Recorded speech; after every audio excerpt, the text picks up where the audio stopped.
Olá, pessoal. Vamos falar sobre a prensa manual hoje. O que é interessante saber sobre a prensa manual? Uma dúvida muito grande que muita gente tem, até eu tenho, inclusive, ainda hoje mesmo, apesar de, depois de fazer essa análise de carga, é quanto de força, né, essa prensa consegue aplicar na minha mistura para formar o tijolo de solo-cimento. Então, percebam nessa prensa, o funcionamento dela é da seguinte forma. Eu tenho a tampa, que quando fechada, ela fica fixa, né? E tenho aqui uma alavanca. Essa alavanca é responsável pela aplicação de carga.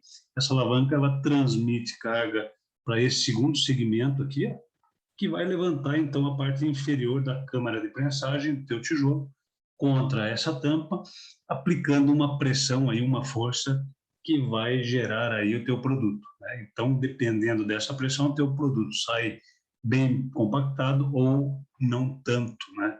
Assim, às vezes, por alguns motivos, ele fica, vamos dizer assim, frouxo, né? Fica mal compactado, mas isso a gente pode ver mais para frente. Se ele for feito adequadamente, vai funcionar do jeito que eu vou explicar aqui agora. Então, como é que funciona isso? Eu tenho um ponto aqui que a gente pode chamar de A, ponto B, né? Então, ponto A é fixo, ponto B, ele é móvel. O que acontece? Quando eu abaixo essa alavanca, eu tenho um limitador aqui, ó, que encosta na mesa. Esse limitador permite com que a minha alavanca, ou esse braço todo aqui, né, que a gente chama de alavanca, fique na horizontal aqui aproximadamente. Talvez fique exatamente na horizontal. Quando isso ocorre, essa linha aqui, esse ponto aqui, ele se sobrepõe ao ponto A, né? O ponto B se sobrepõe ao ponto A, por quê? Porque ele foi solicitado, né? Então, a se levantar, e como aqui é rotulado, ele vem para cima e os dois ficam alinhados. Nesse instante que os dois estão alinhados, é onde eu tenho a minha máxima pressão sobre a minha mistura de solo-cimento, ou seja, é a minha máxima força para formar o meu tijolo de solo-cimento. E qual é essa força, né? Estimando ela, isso é possível calcular, a gente tem condições de analisar.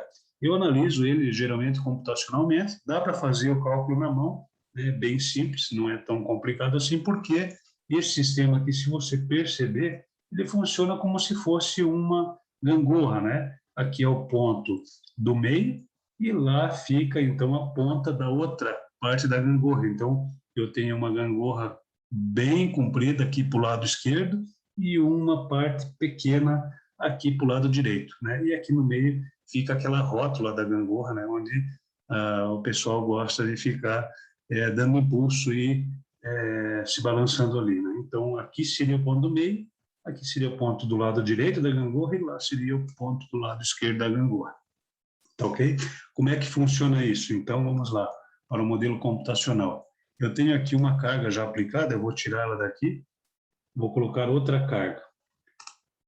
Então, esse daqui é um desenho esquemático da prensa, da prensa manual, onde eu posso analisar numericamente, né? Então, vamos supor que eu queira aplicar 40 quilos de carga aqui, tá?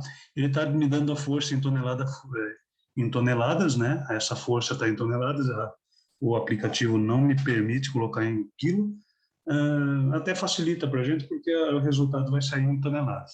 Então, eu coloquei 40 quilos aqui na ponta dessa alavanca que tem, no meu caso aqui, isso precisa ser analisado caso a caso, de prensa a prensa, porque apesar de ser prensa manual, nem todos os fabricantes têm as mesmas dimensões, as mesmas medidas, depende do projeto de cada um, tá? Então, eu utilizei uma de 80 aqui, é um valor aleatório que eu escolhi, né, 80. Poderia colocar 1 metro, poderia colocar um cano de 50 centímetros e gerar uma alavanca de 55, enfim, é 80 centímetros aqui. Aqui eu tenho os dois pontos, ó, o ponto A, que é a tampa, e o ponto B, que é a parte inferior da câmara de prensagem, que é aquela que levanta e comprime o solo contra a tampa, né? Então, eu coloquei, percebam, numa distância bem curta, porque o programa não me permite fazer, vamos dizer assim, a colocação de 12 nós no mesmo lugar. Então, eu coloquei o mais próximo possível, né? Deve ter meio centímetro aqui, só para mostrar para vocês esse funcionamento. Mas ele está como se fosse uma gangorra, percebam, só que invertida, né? Eu tenho um apoio aqui e daí quando eu aplico carga lá, vai gerar uma outra força aqui.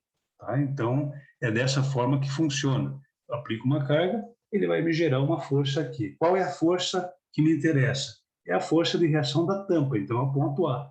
É esse ponto aqui onde eu tenho a reação de apoio de ponta cabeça. Tá? Então, a força que sair nesse nó é a força que me interessa. Eu vou colocar 40 quilos lá e vou pedir para que o aplicativo calcule para mim. Vamos ver o que acontece, quanto dá essa força. Clicando 40 quilos lá, o aplicativo vai me informar que nesse nó eu tenho aqui 6.440 quilos, né? 6 toneladas e 6,44 toneladas de força. Só com 40 quilos, se eu aplicar 40 quilos lá naquela ponta, no máximo eu vou ter atingido aí 6 toneladas força na minha mistura, para formar o meu tijolo. Tá? Ah, mas eu não estou satisfeito, 40 quilos eu acho pouco, eu vou querer um pouquinho mais de carga. Então, o que você faz? Você aumenta essa aplicação de carga aqui. Tá? Se você tiver condições de aumentar a aplicação de carga, melhor. Então, vou fazer uma simulação com 60 quilos.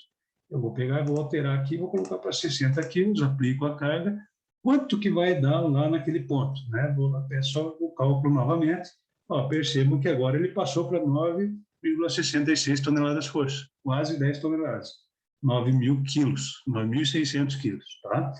Então, com 60 quilos eu já aplico 9.600 quilos na minha mistura, 9,66 toneladas. Aí, às vezes, a pessoa se pendura, né, na ponta daquela alavanca ali. Tem gente que faz isso, pega e se pendura na ponta da alavanca. Vamos supor que seja uma pessoa de 80 quilos que queira aplicar essa carga agora. Né? Não estou satisfeito ainda com 9 toneladas e 600, quero mais carga. Então, eu vou lá e aplico 80 quilos. Vamos dizer que uma pessoa de 80 quilos se pendurou na ponta da alavanca de 80 centímetros aqui. Tá? O que vai acontecer? Vamos ver? Está ali.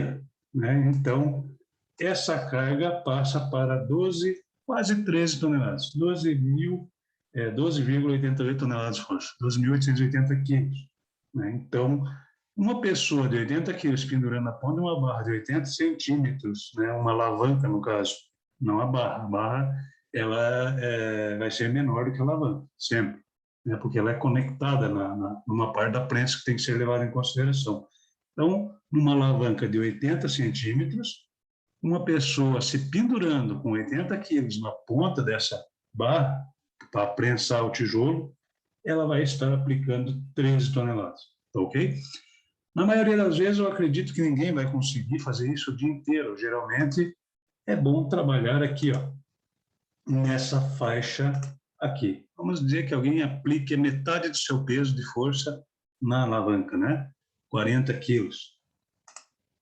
Então, acho que uma força considerável para levar em consideração, estimada, óbvio, né? Seria aí a de 6 toneladas e meia, mais ou menos, tá? É algo que vai de encontro a uma conversa que eu tive com um dos proprietários de prensa manual, em que diz que o fabricante informou para ele que a aplicação de carga da prensa manual girava em torno de 6 toneladas.